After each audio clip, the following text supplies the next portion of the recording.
Estamos transitando una de las eras más difíciles y controversiales por lo que respecta a la salud, y en específico a la salud mental, porque estamos atravesando una realmente grave crisis global. Según datos mundiales recogidos por la Organización Mundial de la Salud o The World Health Organization, tenemos un incremento de los trastornos de salud mental dramática en los últimos años.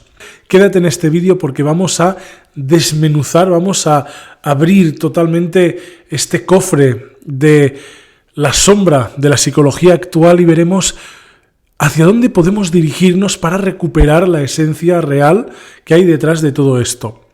Bienvenida, bienvenido a Psicología Espiritual y Existencial, en este canal que tanto nos gusta reflexionar. Y hoy hablamos concretamente del por qué la salud mental o la psicología clínica ha fracasado este siglo XXI. Aquí te adjunto una imagen que quiero que veas sobre la preocupación en salud. Como vemos, la salud mental a nivel mundial es uno de los temas que más preocupan a una mayoría de gente según la Organización Mundial de la Salud.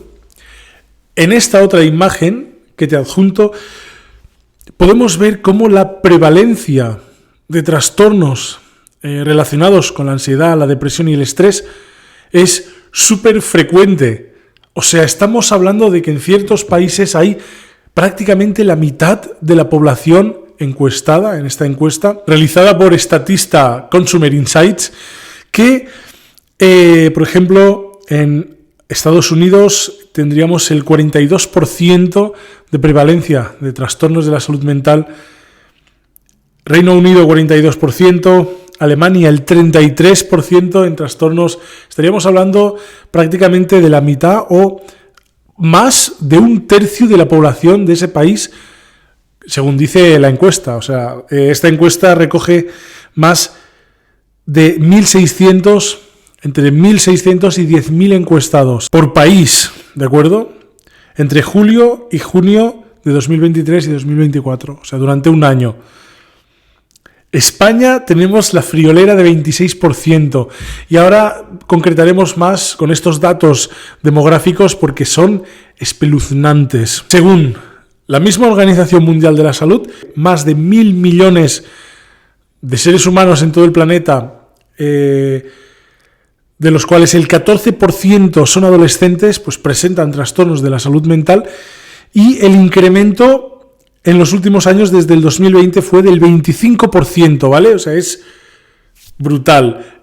Está aumentando muchísimo la frecuencia o prevalencia de los trastornos de salud mental. En un informe también de la misma organización se declara, por lo que respecta a la angustia clínica, casos clínicos de sufrimiento reportados, tenemos una prevalencia del 7% en mayores de 65 años, pero ojo, el 44% entre 18 y 24 años. O sea, espectacular.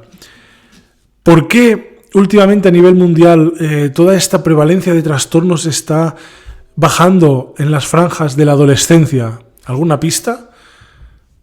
No lo sé, quizá deberíamos preguntarle a este dispositivo de aquí, puesto que las personas de más edad son las que menos uso han adquirido de las nuevas tecnologías. Pero bueno, yo es solo para dar opinión o una posible explicación, ¿no?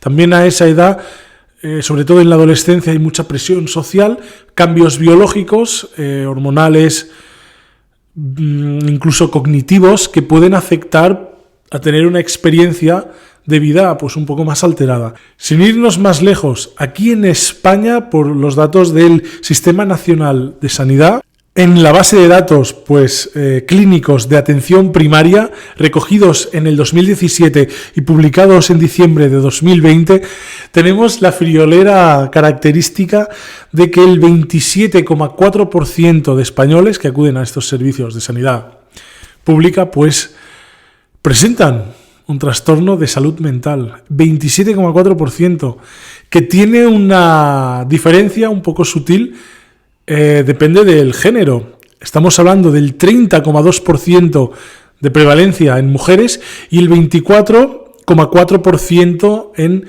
la población masculina.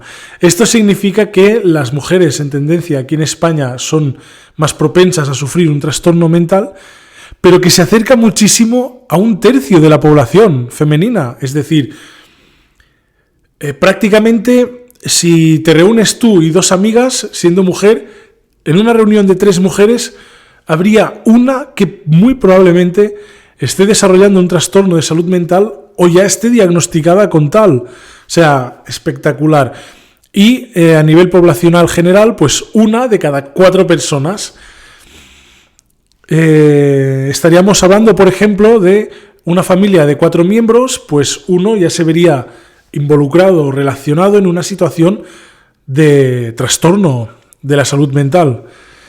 Estos datos muestran una gran paradoja, porque en pleno siglo XXI, 2025, llevamos un cuarto de siglo, los avances científicos y tecnológicos están en la última vanguardia, o sea, estamos progresando a nivel global, estamos consiguiendo desarrollarnos más que nunca, estamos desarrollando tecnologías que nos permiten comunicar, investigar y transmitir datos a nivel instantáneo. Sin embargo, cuanto más avances científicos damos, más prevalencia en trastornos hay.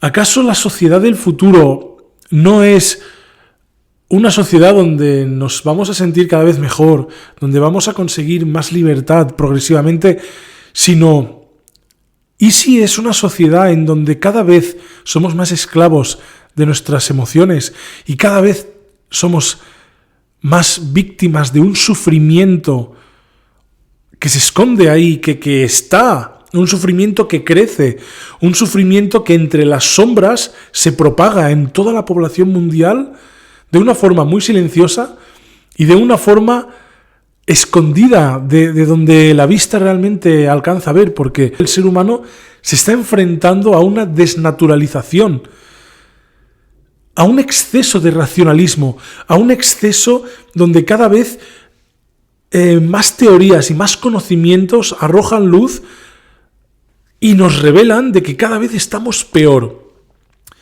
¿En qué momento dejamos de ser seres humanos y en qué momento empezamos a deshumanizarnos realmente? Está claro, según mi opinión, que Internet ha fracasado. Vivimos en una sociedad en donde podríamos comunicarnos con cualquier parte del mundo instantáneamente. Tenemos la biblioteca de Alejandría en la palma de nuestra mano. Sin embargo, somos muchas veces esclavos de lo que consumimos. Estamos cegados a los estímulos de la dopamina. Buscamos placer, consumo inmediato, rapidez. Y muchas veces eso lo que genera es un proceso de deshumanización de nuestro cerebro.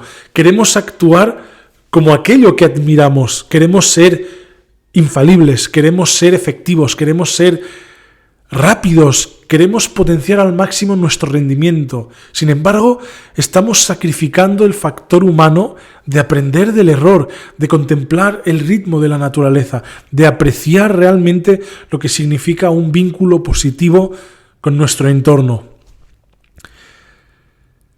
Y detrás de toda esta narrativa solo surge una pregunta, y es: ¿por qué la psicología clínica está fracasando este siglo XXI detrás de Internet? Bueno, Internet prometía la libertad, prometía la liberación del conocimiento, y nosotros estamos cayendo en los vicios. La psicología, como una ciencia empírica, no creo que haga un recorrido distinto. Usamos la ciencia, usamos los conocimientos, usamos las herramientas que tenemos a nuestro alcance como seres humanos para alimentar nuestro vicio, nuestros miedos, y no estamos dando un enfoque positivo o integrador al asunto para progresar realmente con el conocimiento y el poder que conlleva un gran conocimiento. Por este motivo creo que es imperante que en este siglo XXI demos algún pasito hacia atrás para regresar a los verdaderos fundamentos de la ciencia de la psicología y del estudio del bienestar del ser humano. Ya desde tiempos muy pasados, los filósofos griegos naturalistas observaron la naturaleza y observaron también la naturaleza humana. Platón nos propone esta conexión más metafísica con la realidad para encontrar una virtud, para encontrar realmente lo que es el modelo ideal de vida a seguir para desarrollar el potencial humano. Aristóteles permitía observar la naturaleza, pero no sin descartar aquello que no podemos comprobar, como el cientificismo o el racionalismo determinista y reduccionista de hoy en día, siglo XXI. Rechazamos lo que no podemos ver y todo lo que sentimos lo consideramos como inválido si no lo podemos tocar o demostrar científicamente. Pero muy lejos de esta perspectiva, Aristóteles quería integrar toda la potencialidad o toda la potencia de la realidad a una observación de la naturaleza. Es decir, Aristóteles entendía la naturaleza como la suma de todas sus posibilidades y no descartaba una posibilidad por no haber sido manifiesta, sino que realmente reflexionaba sobre qué posibilidad cabía esperar y qué posibilidad era menos probable, pero integraba todas las opciones, todas las potencialidades de la naturaleza eran tenidas en consideración en su respectiva característica. Y eso es clave, el no rechazar aquello que no podemos comprender. En los orígenes de la psicología, Wilhelm Wundt propone la psicología por primera vez en el año 1879. Wundt crea el primer laboratorio de psicología para estudiar realmente la ciencia del comportamiento de las sociedades, desde la mitología, desde el arte, desde la filosofía, desde una perspectiva más fenomenológica o más existencial. ¿Qué implica la mente humana? Antes de rechazar la filosofía o antes de querer entrar en el empirismo y racionalismo extremo, no debemos olvidar, ¿vale?, para los psicólogos clínicos que se les sube demasiado la ciencia a la cabeza, que la psicología nace etimológicamente de psique y logos. Psicología es el mismo estudio del alma. Y es que en la misma época de Wilhelm Wundt, Rudolf Steiner, por ejemplo, un contemporáneo a su época, nos explica que se puede hablar de la ciencia del espíritu. Wundt propone el Geisteswissenschaft como la ciencia filosófica o ciencia moral, ciencia natural del ser humano. Entendiendo esto, el arte, la cultura, la filosofía, etc. Rudolf Steiner aplica el mismo término para la ciencia del espíritu. Esta es la verdadera esencia de la psicología, porque psique en griego significa el alma, ¿no?, como el soplo invisible que alimenta la vida del ser humano. Entonces, ¿en qué momento se perdió la esencia de la verdadera psicología? Creo que como seres humanos no debemos desestimar nuestras cualidades más morales, más metafísicas, más filosóficas y existenciales, la dimensión espiritual. Y aquí entra el kit de la cuestión. La psicología original, precisamente, es la psicología espiritual, la que comprendía el ser humano en su auténtica dimensión, en la que no quería instrumentalizar el ser humano o la que no quería precisamente limitarse a comprender qué es un trastorno y qué no lo es, o cuál es el comportamiento natural del ser humano, o el comportamiento normal, diríamos, del ser humano.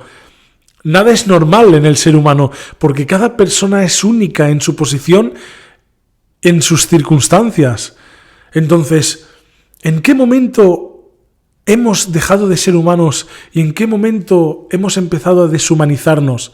Según mi opinión, en el momento en que comprendemos el ser humano como un instrumento científico, en el momento en que rechazamos lo que no podemos ver a simple vista, y en el momento en el que creemos que la sociedad en la que vivimos es normal, es deseable y que debemos de comportarnos todos de la misma manera en las mismas circunstancias. Porque el ser humano, con toda su riqueza que contiene, cuando quiere autolimitarse y parecerse a los demás, como dice Jiddu Krishnamurti, quiere integrarse en una sociedad enferma, lo único que consigue es acabar enfermo en su propia esencia.